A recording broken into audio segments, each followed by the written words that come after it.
नमस्कार दोस्तों, स्वागत करती हूँ आपका। बहुत समय पहले की बात है। एक राजा को उपहार में किसी ने बाज के 2 बच्चे भेंट किए।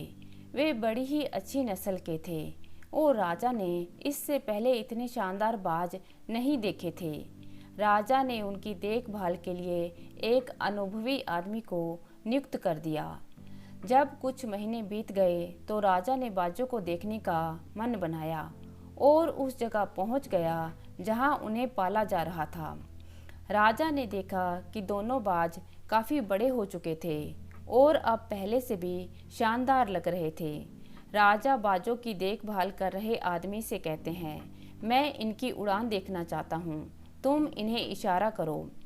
आदमी ने ऐसा ही किया। इशारा मिलते ही दोनों बाज उड़ान भरने लगे, पर जहाँ एक बाज आसमान की ऊंचाइयों को छू रहा था, वहीं दूसरा कुछ ऊपर जाकर वापस उसी डाल पर आकर बैठ गया जिससे वो उड़ा था। ये देख राजा को कुछ अजीब लगा। क्या बात है, जहाँ एक बाज इतनी अच्छी उड़ान भर रहा है, वहीं ये दूसरा बाज उड़ना नहीं चाह रहा। राजा ने सवाल किया, जी हजूर, इस बाज के साथ शुरू से ही समस्या है।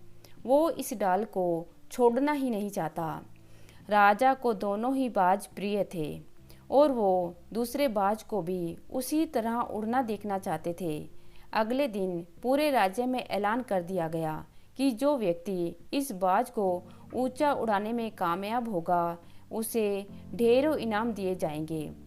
फिर क्या था, एक से एक विद्वान आए और बाज को उड़ाने का प्रयास करने लगे, पर हफ्तों बीत जाने के बाद भी बाज का वही हाल था।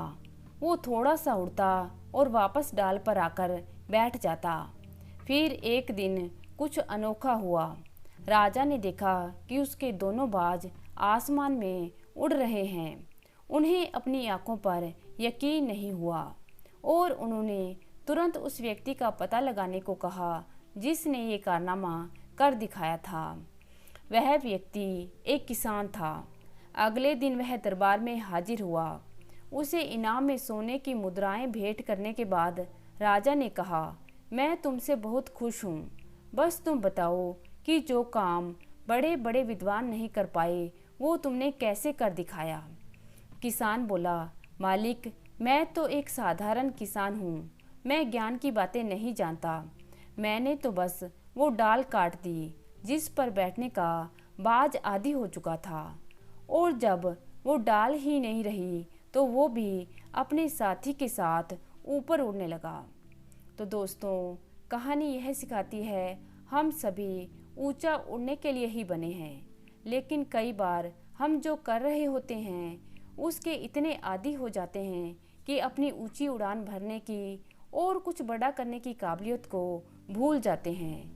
यदि आप भी सालों से किसी ऐसे काम में लगे हैं जो आपकी सही क्षमता के मुताबिक नहीं, तो एक बार ज़रूर सोचिए, कहीं आपको भी उस डाल को काटने की ज़रूरत तो नहीं जिस पर आप बैठे हुए हैं। तो दोस्तों, कैसी लगी आज की कहानी? उम्मीद करती हूँ कि कहानी पसंद करेंगे। धन्यवाद।